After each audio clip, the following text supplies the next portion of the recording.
5 ایسے کام جو بھکاری کو بھی بادشاہ بنا دیتے ہیں۔ حضرت محمد صلی اللہ علیہ وآلہ وسلم نے فرمایا، یہ 5 کام اللہ کو بہت پسند ہے۔ یہ کام کرنے والا اگر بھکاری بھی ہو تو اللہ تعالیٰ اسے بادشاہ بنا دیتے ہیں، کیونکہ بسم اللہ الرحمن الرحیم اللہ کی پسند و ناپسند ہر مسلمان کے لیے بہت اہمیت رکھتی ہے، کیونکہ اسی معیار پر اس کی کامیابی یا ناکامی کا انحصار ہے۔ اگر بندے اللہ تعالیٰ کے پسندیدہ کام کریں گے تو ان سے راضی اور خوش ہوگا اور ان کو مزید نعمتوں اور بھلائیوں سے نوازے گا، لیکن اگر وہ اللہ کے ناپسندیدہ کام کریں گے تو وہ ان سے ناراض ہوگا اور انہیں سزا دے گا۔ پہلی صورت میں بندوں کے لیے کامیابی اور فلاح ہے، اور دوسری صورت میں ان کے لیے ناکامی اور خسارہ ہے۔ لہذا یہ ضروری ہے کہ ہم دنیا اور آخرت میں اپنی کامیابی اور فلاح کے لیے صرف وہی کام کریں جو اللہ تعالیٰ کو پسند ہے اور جن کے کرنے سے اس نے ہمیں حکم دیا ہے، خواہ وہ حکم ہمیں قرآن مجید کے ذریعے سے دیا گیا یا سنت کے ذریعے سے۔ اسی طرح ہمیں دنیا اور آخرت میں ناکامی اور خسارے سے بچنے کے لیے ایسے کاموں سے باز رہنا چاہیے جو اللہ تعالیٰ کو ناپسند ہے اور جن سے اس نے ہمیں منع فرمایا ہے، خواہ وہ ممانعت قرآن مجید کی گئی ہو یا سنت میں۔ اور ایمان کا تقاضا بھی یہی ہے کہ ایسے کام کیے جائیں جن سے اللہ اور اس کا رسول راضی ہو، جیسا کہ ارشاد باری تعالیٰ ہے، اللہ اور اس کے رسول زیادہ حقدار ہیں کہ انہیں راضی کرے اگر وہ مومن ہیں۔ اس کے علاوہ ہر مسلمان اللہ تعالیٰ کی اطاعت اور اس کے رسول کی اطاعت کا پابند ہے۔ ابن مسعود رضی اللہ تعالی عنہ نے نبی کریم صلی اللہ علیہ وسلم سے اللہ کی خاطر کیے جانے والے نیک اعمال کے بارے میں دریافت کیا۔ اللہ تعالیٰ کو ان میں سے کون سا نیک عمل سب سے زیادہ محبوب ہے، کیونکہ عمل جتنا زیادہ اللہ تعالیٰ کا محبوب ہوگا اتنا ہی اس کا ثواب زیادہ ہوگا۔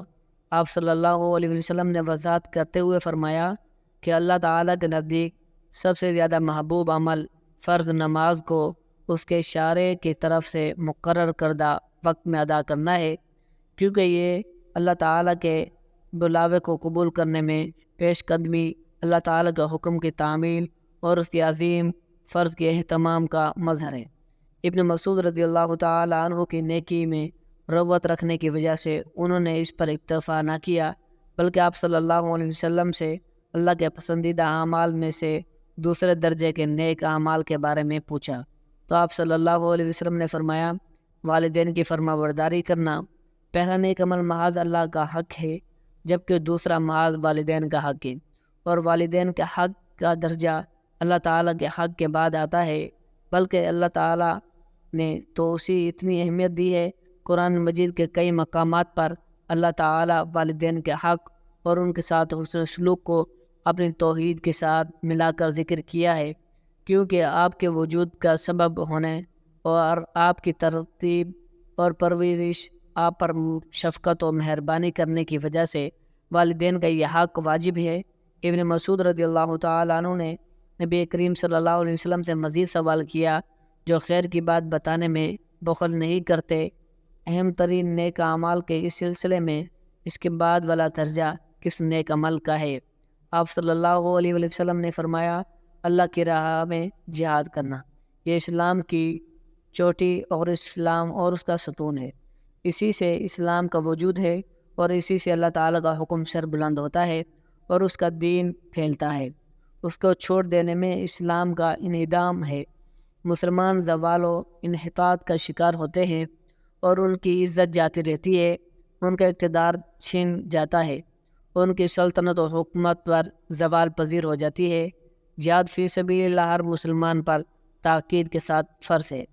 بس جس نے جہاد کیا اور نہ ہی اس کے دل میں جذبہ جہاد پیدا ہوا، گویا کہ وہ نفاق کی ایک شاخ پر مرا۔ ناظرین، آج کے اس ویڈیو میں ہم آپ کو بتائیں گے غریبوں کو بادشاہ بنا دینے والے 5 کام۔ انسان اپنی زندگی میں جو کام پسند کرتا ہے اسے بڑے شوق سے سر انجام دیتا ہے۔ جو کام پسند کرتا ہے اسے بڑی ہی دلچسپی کے انجام دیتا ہے، لیکن کئی ایسے کام بھی ہوتے ہیں جو انسان کو زوال کی طرف لے جاتے ہیں، جبکہ کچھ کام ایسے بھی ہوتے ہیں جو انسان کو عروج کی طرف لے جاتے ہیں، کچھ کام ایسے ہوتے ہیں جو انسان کو تنگی کی طرف لے جاتے ہیں، جبکہ کچھ کام ایسے ہوتے ہیں جو انسان کو آسانی کے طرف لے جاتے ہیں۔ ایسے ہی حضرت سیدنا شیر خدا علی المرتضیٰ رضی اللہ تعالی عنہ ایک روز اللہ کے بندوں کو درس اخلاق دے رہے تھے، نبی کریم صلی اللہ علیہ وسلم کا پیغام سنا رہے تھے اور نصیحت کر رہے تھے، خوبصورت زندگی گزارنے کے طور طریقے بتا رہے تھے۔ اب حضرت علی رضی اللہ تعالیٰ عنہ نے فرمایا، میں نے بھیکاریوں کو بادشاہ بنتے دیکھا ہے، میں نے بھیکاریوں کو امیر ترین بنتے دیکھا ہے، ایسے امیر جو صرف دنیا کے امیر ہی نہیں بلکہ میں نے دونوں جہاں کے امیر بنتے دیکھا ہے۔ انہوں نے دنیا میں بھی حاصل کی اور انہوں نے آخرت بھی حاصل کر لی۔ جب میں نے ان سے دونوں کی ترقی کی وجہ پوچھی تو تم بھیکاریوں سے بادشاہ کیسے بنے، اتنے بڑے امیر کیسے بنے، کیا تم دنیا میں بھی امیر ہو گئے اور آخرت میں بھی امیر رہو گے؟ تو انہوں نے کہا ہاں، کیونکہ ہم 5 اعمال کیا کرتے ہیں، ہم نے 5 عمل ایسے کیے ہیں جو ہم آج بھی کر رہے ہیں اور مرتے دم تک کرتے رہیں گے۔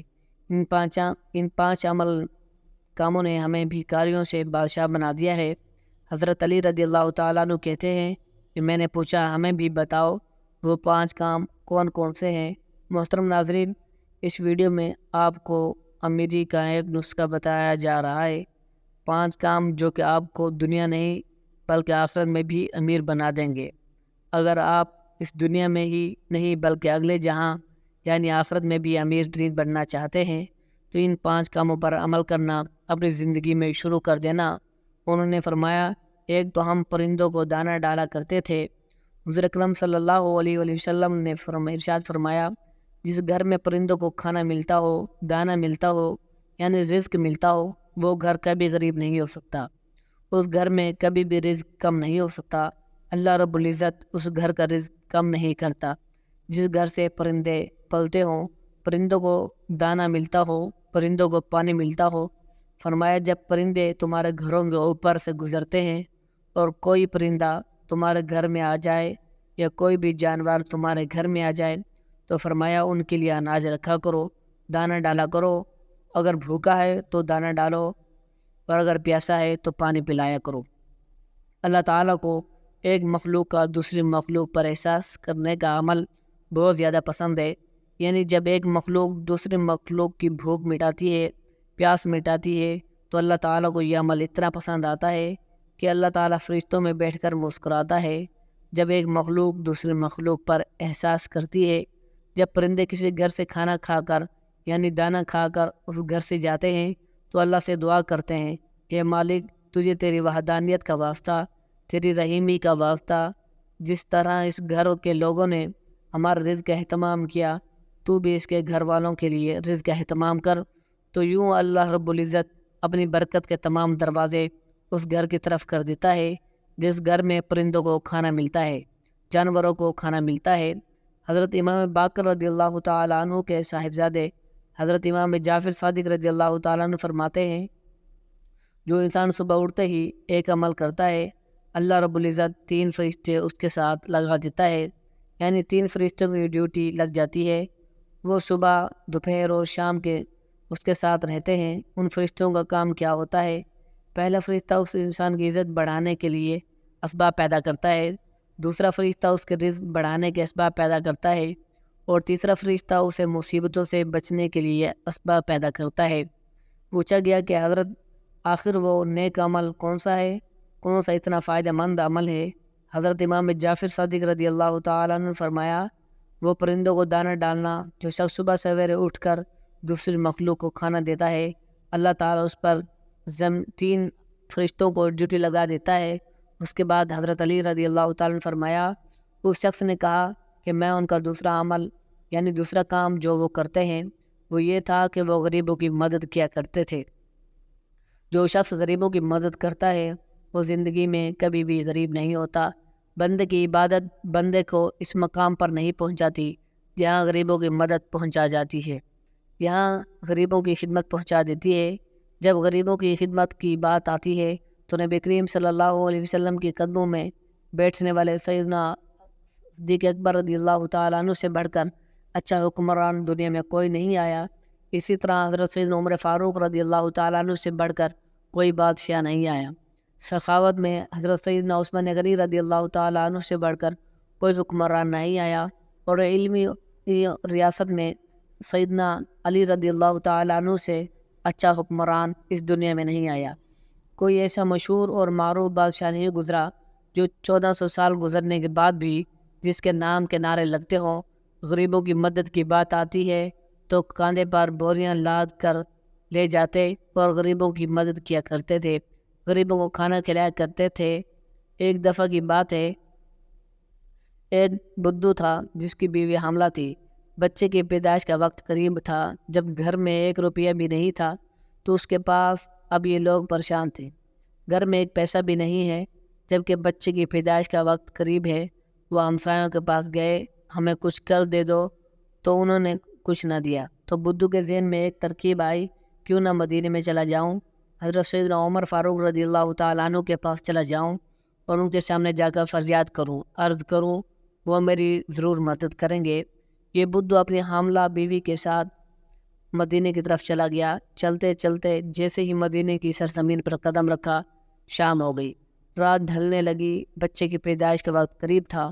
اس نے بیوی کو کہا، کیوں نہ ہم یہیں پر خیمہ لگا کر رات بسر کر لیتے ہیں۔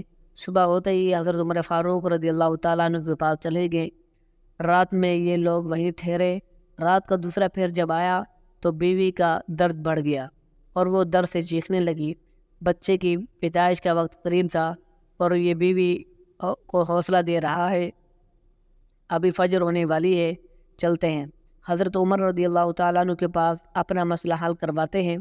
حضرت سیدنا عمر فاروق رضی اللہ تعالیٰ عنہ کی عادت تھی کہ آپ رات کے دوسرے پہر مدینے کی گلیوں میں گشت کیا کرتے تھے۔ فرمایا کرتے تھے کہ میری حکمرانی میں اگر کوئی کتا بھی پیاسا مر گیا تو حساب عمر کو دینا پڑے گا۔ اس رات میں بھی حضرت عمر فاروق رضی اللہ تعالیٰ عنہ مدینے کی گلیوں میں گشت فرما رہے تھے۔ آپ رضی اللہ تعالیٰ عنہ نے دور سے دیکھا خیمے میں آگ جل رہی ہے۔ آپ رضی اللہ تعالیٰ عنہ نے غلام کو بھیجا، جا کر دیکھو کون بیٹھا ہے رات کے اس پہر میں، کوئی مسافر تو نہیں۔ غلام اس کے پاس گیا، اس نے کہا، میری بیوی حاملہ ہے، مجھے مدد کی ضرورت ہے۔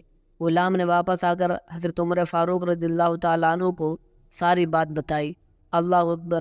حضرت سید عمر فاروق رضی اللہ تعالیٰ عنہ دوڑ کر گئے، اپنی بیوی کو اٹھایا، کہا، اٹھو، اگر تمہیں ثواب مل رہا ہو تو تمہیں لینا چاہو گی، اگر تمہیں نیکیاں مل رہی ہو تو تم لینا چاہو گی۔ تو آپ رضی اللہ تعالیٰ عنہ کی بیوی نے کہا، کیوں نہیں۔ حضرت پھر آپ رضی اللہ تعالیٰ عنہ نے فرمایا، اٹھو، میرے یار کی بیوی درد میں مبتلا ہے، میرے یار کی بیوی تکلیف میں مبتلا ہے اور تھوڑی دیر میں بچے کی پیدائش کا وقت آنے والا ہے، اٹھو اور تھوڑی دیر کے لیے دائیں بن جاؤ۔ اس نے ضرورت کا سارا سامان اٹھایا اور سیدنا عمر فاروق رضی اللہ تعالیٰ عنہ سے کہنے لگی، آپ تھوڑی سی لکڑیاں کاندھے پر اٹھا لیں۔ حضرت عمر فاروق رضی اللہ تعالیٰ عنہ نے لکڑیاں کاندھے پر اٹھائی اور اپنی بیوی کے ساتھ خیمے کی طرف گئی۔ آپ کی محترمہ خیمے کے اندر چلی گئی جہاں عورت چیخ رہی تھی، اور حضرت عمر فاروق رضی اللہ تعالیٰ عنہ باہر اس بدھو کے سامنے ہاتھ باندھ کر کھڑے ہو گئی۔ بدھو نے سمجھا کہ یہ کوئی غلام ہے اور اس غلام کی بیوی دائی ہے، پر یہ اس کا شوہر ہے اور یہاں کا غلام ہے۔ اس نے حکم چلانا شروع کر دیا، جلدی آؤ، لکڑیاں لے کر آؤ۔ آپ رضی اللہ تعالیٰ عنہ دوڑ کر جاتے اور لکڑیاں لے آ کر آتے، جلدی کرو، آگ لگاؤ۔ آپ رضی اللہ تعالیٰ عنہ آگ جلاتے اور پھونک مارتے۔ ناظرین، اس نے حضرت عمر فاروق کے ساتھ نوکروں جیسا سلوک کرنا شروع کر دیا۔ وہ نوداں یہ نہیں جانتا تھا کہ جس کے سامنے جو شخصیت کھڑی ہے وہ شخصیت کوئی اور نہیں بلکہ خود حضرت عمر فاروق رضی اللہ تعالیٰ عنہ ہے۔ پھر ایک دم سے خیمے کے اندر سے آواز آئی، یا امیر المؤمنین۔ یہ آواز سن کر آپ رضی اللہ تعالیٰ عنہ کی زوجہ کی تھی۔ آپ رضی اللہ تعالیٰ عنہ کی زوجہ محترمہ نے کہا، آپ مبارک ہو، آپ کی یار کے گھر میں اللہ رب العزت نے بیٹا نوازا ہے، آپ کے دوست کے، آپ کے بھائی کو اللہ نے بیٹا عطا کیا ہے۔ جیسے ہی بیگم صاحبہ نے آپ رضی اللہ تعالیٰ عنہ کو امیر المؤمنین کہا، بدھو کے پاؤں سے زمین نکل گئی، سوچا کہ یہی امیر المؤمنین ہے، اور فوراً امیر المؤمنین کے پیروں میں گر گیا اور کہنے لگا امیر المؤمنین مجھے معاف کر دیجئے، یہ بدبخت آنکھیں نہ پہچان سکا، آپ کون ہیں؟ تو امیر المؤمنین نے اسے اٹھایا اور اپنے سینے سے لگایا اور رو رو کر کہنے لگے، اے بدو تو نہیں جانتا، یہ مدینہ المنورہ ہے، یہ میرے پیارے رسول صلی اللہ علیہ وسلم کا شہر ہے، یہاں امیروں کا نہیں غریبوں کا استقبال ہوتا ہے، یہاں تو غریبوں کو عزت ملتی ہے، یہاں تو غریبوں کی مدد کی جاتی ہے، اور یہاں تو غریبوں کو بادشاہ بنایا جاتا ہے۔ اسی واقعے سے ہمیں پتہ چلتا ہے غریبوں کی مدد کرنے والا کبھی غریب نہیں ہوتا، غریبوں کی ضرورت پوری کرنے والا خود کبھی غریب نہیں ہوتا۔ اس لیے وہ لوگ کہتے ہیں کہ ہماری امیر بننے کے سبب بڑی وجہ غریبوں کی مدد کرنا ہے۔ تیسرا کام کہ وہ اپنی اولاد کو حلال لقمہ کھلایا کرتے تھے۔ چوتھا کام وہ اپنے والدین کی خدمت کیا کرتے تھے، اور پانچواں کام وہ کبھی نماز میں سستی نہیں کرتے تھے۔ ان لوگوں نے بھی یہی کہا تھا کہ ہم لوگ آج بھی ان 5 باتوں کا دامن پکڑے ہوئے ہیں، بس اسی وجہ سے ہم دن بدن بلندی کی طرف جا رہے ہیں۔ ہم نے صرف دنیا میں ہی نہیں ترقی کی بلکہ آخرت کے لیے بھی یہ کام کر رہے ہیں۔ اللہ رب العزت سے دعا ہے کہ اللہ پاک ہم سب کو بھی ان 5 کام پر عمل کرنے کی توفیق عطا فرمائے اور اپنے بندوں کی ان فہرست میں شامل فرمائے جن پر اللہ کا انعام ہوا ہے۔ آمین۔ ناظرین کمنٹ باکس میں اللہ تعالیٰ کے 99 ناموں میں سے ایک نام ضرور ٹائپ کر دے۔